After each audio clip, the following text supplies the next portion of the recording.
I chose to talk about domestic violence because it's so pervasive, so common, and it's so important that we recognise it. Every single one of us has an important role to play in addressing concerns when we see them. I've used a variety of different resources, but they all come together with the same message. Domestic violence is not okay, and it's never okay, and we can make a huge difference to victims' lives by recognising it and offering support. The Home Office definition of abuse is any incident or pattern of incidents of controlling, coercive or threatening behaviour, violence or abuse between those aged 16 or over who are or have been intimate partners or family members, regardless of gender or sexuality. This abuse has many forms, and many victims experience a combination of behaviours. We all understand and recognise physical and sexual abuse. Financial control is often a feature of domestic abuse. Psychological abuse is a form of coercive and controlling behaviour, and it's increasingly recognised. Perpetrators are now much more likely to go to prison. Sally Challen recently had her conviction for murder quashed after her sons realised that the emotional abuse she'd suffered over many years was not properly recognised at the time of her conviction. Morgan McCain said, "It's still domestic violence. They don't have to hit you or choke you or slam your head into a wall in order for it to be domestic violence. They can degrade you, humiliate you, blame you, scream at you, lie to you, cheat on you and withhold finances. Even just control you, and it's still domestic violence." Domestic abuse of older people by family members is an increasing issue as our population ages. This may be a result of the perpetrator being unable to cope with the level of care the victim requires, or the behaviour of the perpetrator may be the result of cognitive impairment. Concern about this needs referral to adult safeguarding procedures, although victims may not want this through fear of exacerbating the abuse or of being placed in residential care. Assessment of capacity is important, but it's hampered if the abuse involves coercive control, as this affects a victim's ability to make decisions freely. This is not an easy situation to resolve. Another significant challenge is managing adolescent to parent violence and abuse. Intervention should focus on supporting the whole family, including the perpetrator. Families often feel deeply ashamed or guilty and are often reluctant to disclose this problem for fear of having their parenting skills judged or having their child criminalised. It's essential that we recognise that abuse is not always visible. Signs include being controlled or isolated, finding it difficult to spend time with friends or family. Cruelty to animals, to pets in the home is common where domestic violence is committed. Constant criticism, jealousy, possessiveness, cruelty to children, demands to meet the abuser's every need, they're all worrying signs. Be wary of a partner who admits to abusing previous partners but insists that it was all their fault. The overarching objective of the Violence Against Women, Domestic Abuse and Sexual Violence Act of 2015 is to improve the public sector response in Wales to these crimes. It's aiming to be preventative, protective and supportive. This has introduced healthy relationship education in schools and has brought in the Ask and Act programme. This is a targeted inquiry where specific indicators prompt professionals to ask people questions with the aim of increasing identification of victims. They can then be offered support. We want to create a culture where this is an accepted issue and disclosure leads to positive change. We want to proactively engage with the victims who are vulnerable and hidden at the earliest opportunity, because this changes lives. This really makes a difference. Evidence suggests that most women don't mind being asked when it's explained how common domestic violence is and that it's often hidden. It's important that asking is accompanied by appropriate training and support for staff though, because exposing abuse without having the appropriate knowledge of resources can be dangerous. These are not easy questions to ask. Clinicians may be reluctant because of time constraints, or because they're anxious about causing offence, or they're not confident about what to do to help. It's also important to remember that healthcare professionals may identify personally with abuse, either as victim or as a perpetrator. We must ask though. Domestic violence is a key public health issue and it creates a significant cost burden for the health service. Almost all victims will come into contact with the NHS at some time. We have to understand that domestic abuse has a profound effect on all those who experience it. The pattern of domestic violence is one of escalation, so that means that no level of abuse should be viewed as acceptable or insignificant. Early intervention saves lives and considerable misery and ill health. It's a hidden crime, it's underreported, but it accounts for 1/4 of all violent crime. Unbelievably, it often starts and gets worse in pregnancy. Now, this is important. The idea that women are at least as abusive as men is both wrong and dangerous. 90% of victims are women. Domestic violence can occur in all areas and levels of society, and perpetrators can be well known with high status occupations. Situations which put relationships under strain increase the risk. The abuser frequently says it will never happen again. They frequently say that they're sorry. But domestic violence claims the lives of 2 women a week in the UK. On average, victims live with domestic violence for 2.5 years before they get help. The average woman will be assaulted 35 times before she'll report it to the police. 1 in 4 women will have experienced this in their lifetime, 8% in any given year. It's most common in young women aged between 16 and 24, and half of victims are living with children who are less than 16 years old. Every study we have indicates that this problem is widespread. And that message again, abuse can take many forms, and not all violence is physical. The impact on children is profound.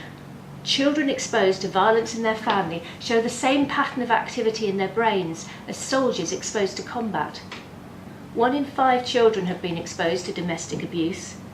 When a woman is abused, the children are more likely to experience abuse.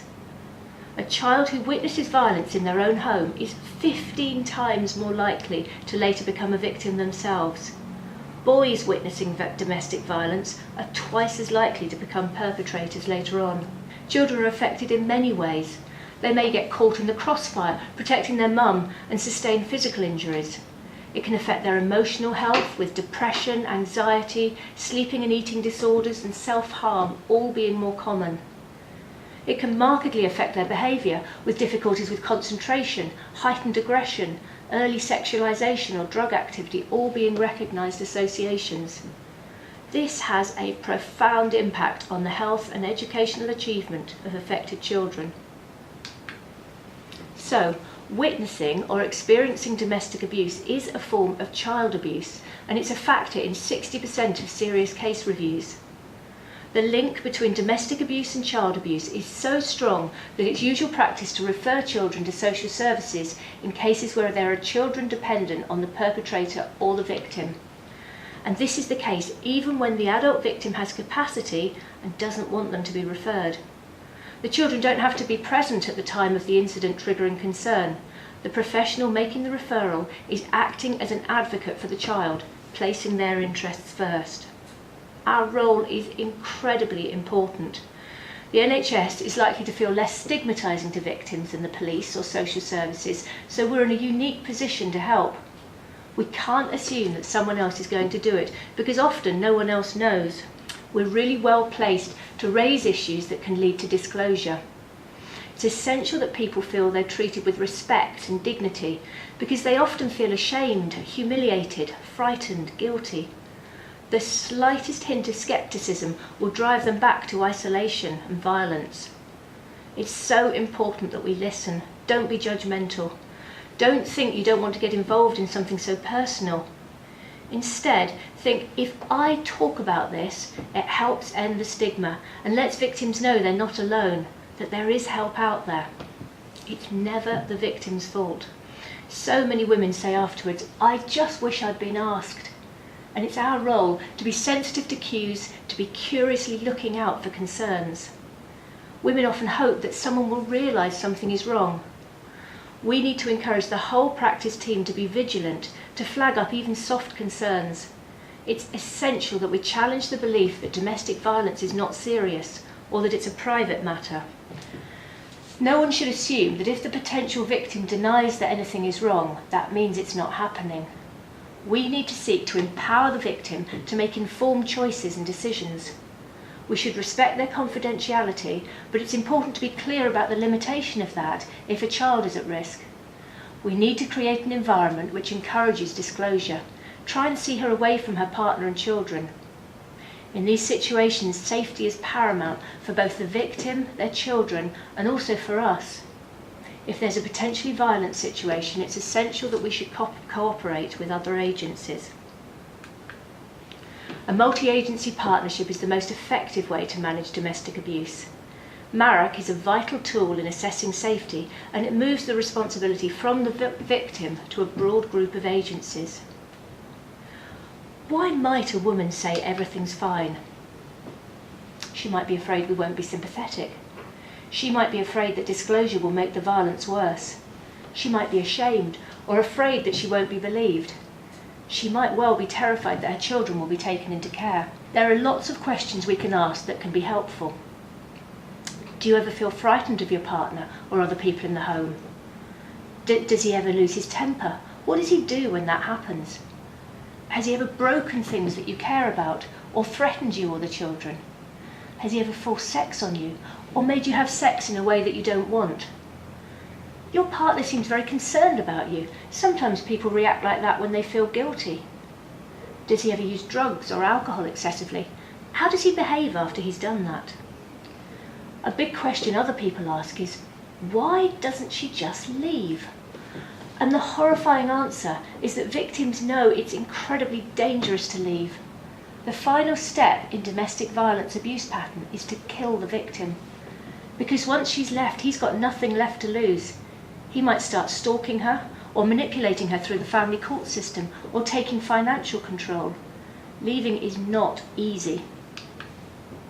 There was a story in the paper last week about a man who murdered his estranged wife with a hammer and stabbed their 11 and 6-year-old children to death before he killed himself.